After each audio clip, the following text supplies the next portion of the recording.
Hi, I'm Liam Widdock, and this is my colleague Katie Adams, and we work for Aspire Development. Aspire is a leadership and management development company, and we specialise in both online and face-to-face leadership development programs.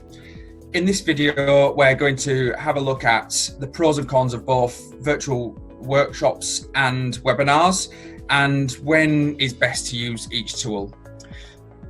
I'm going to pass over to my colleague Katie, who's an expert in online leadership and development, who's going to look at the pros and cons of virtual workshops. Thank you, Liam. So I'm going to be an advocate for the virtual workshops, which is something that I, particularly this year, have become specialised in. With COVID transitioning a lot of our face-to-face, which I'm sure many of you have been through the process or going through the process of doing. So what is a virtual workshop? It's a virtual training environment that's used by a facilitator to explain skills and assess knowledge similar to what you do in a classroom environment, but it's done in a virtual background and in a virtual environment to help learners and individuals learn. The facilitator and participants need to use some type of video conferencing in order to attend a virtual workshop. So that is along the lines of either a Zoom or Teams. There's lots of other different video conferencing tools out there, but they're the ones that I particularly like to use. Virtual workshops are generally delivered into small groups, so the best practice is between 12 and 15, a group size on a virtual workshop, just to ensure you get great participation and engagement. And it's generally delivered in short bursts, very different from face-to-face classrooms where you'd sit there for 7 hours. A short burst would be anything from 2 to 2.5 hours, and those 2.5 hours can be spread out across a week or in a morning or afternoon session. So that's what a virtual workshop is. So the pros of a virtual workshop is it's amazingly flexible and very affordable. So employees are trained at a lower cost. So you've not got travel expenses, you've not got hotel expenses, you've not paying for lunches and all that traditional stuff. For your business, you can maintain your training schedule. So where travel restrictions are in place, it won't affect your training schedule for your employees. They can still go ahead. And for the participants, the greatest thing is that they can access the virtual workshop via different gadgets, I guess. So via computer, via their phone or tablets. So it's very accessible. So some of the cons of virtual workshops, upskilling may be required for the video conferencing tool. So as a facilitator, you may be required to upskill and look at some training sessions on there just to make sure you can really get the functionality out of that session. Internet accessibility is really important, and having a good, strong internet connection. That's one of the biggest cons to a virtual workshop. As a facilitator, if you haven't got a strong internet connection, you're going to lose the engagement. And as a participant, of course, if you can't connect because your internet's gone down, you're not going to get the benefit of that learning.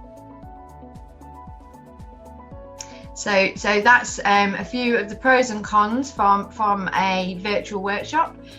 And over to you, Liam.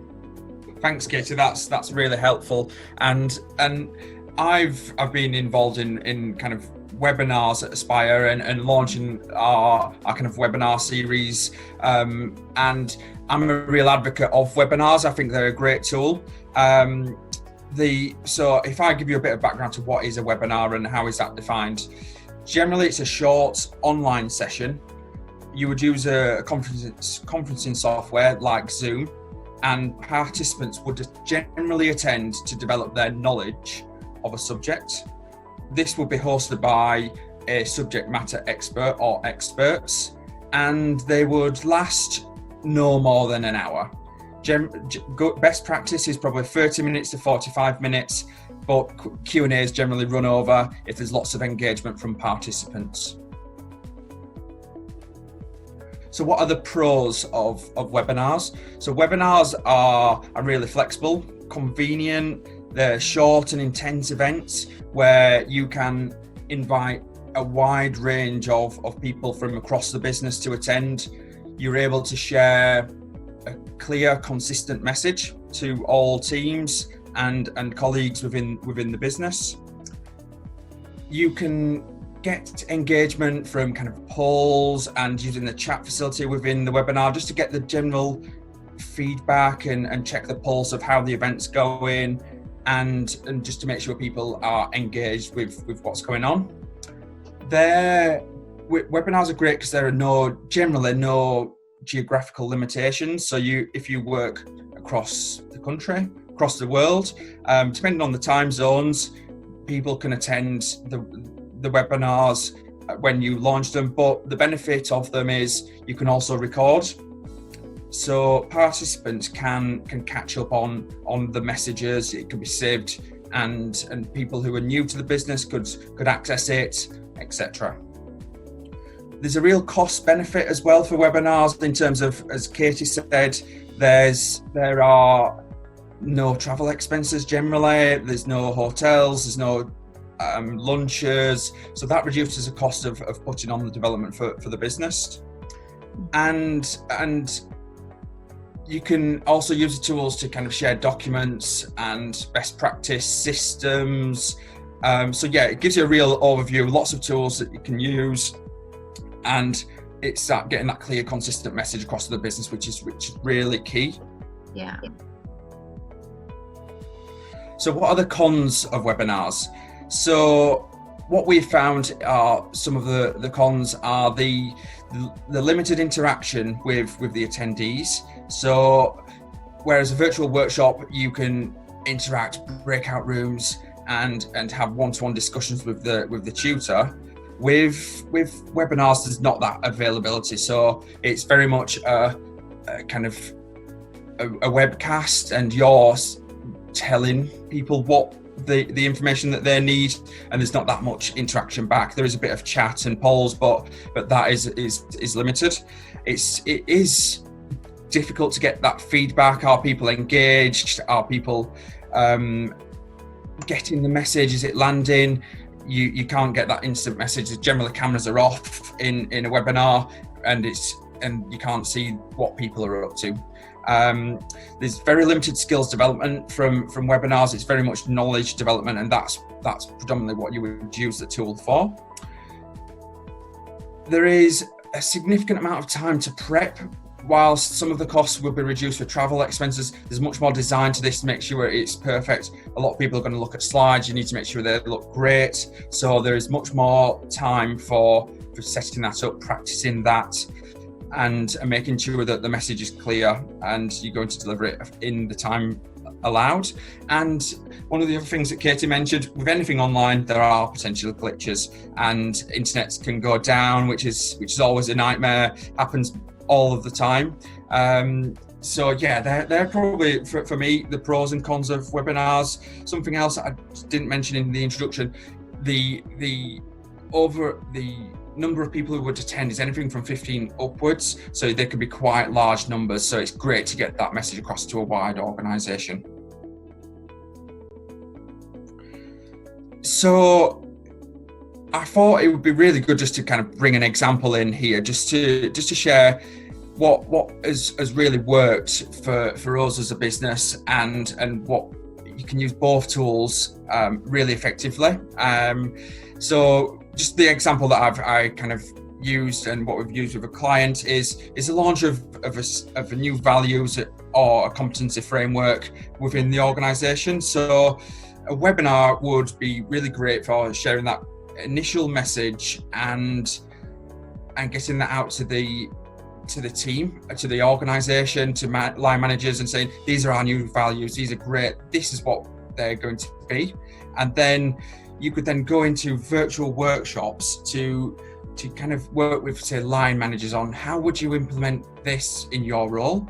How could you use this in one-to-ones, and then practice giving feedback using the new values and competencies, and it gives them a bit of confidence going back into the organisation and rolling that out. So that would be a great combination of both together. You could do likewise, same with a leadership program. You could get a cohort of first line managers on a webinar and share the message of why you're investing in their development, and then you would run the workshops as very much more smaller groups. So it does work in a number of ways of kind of partnering together or totally separate.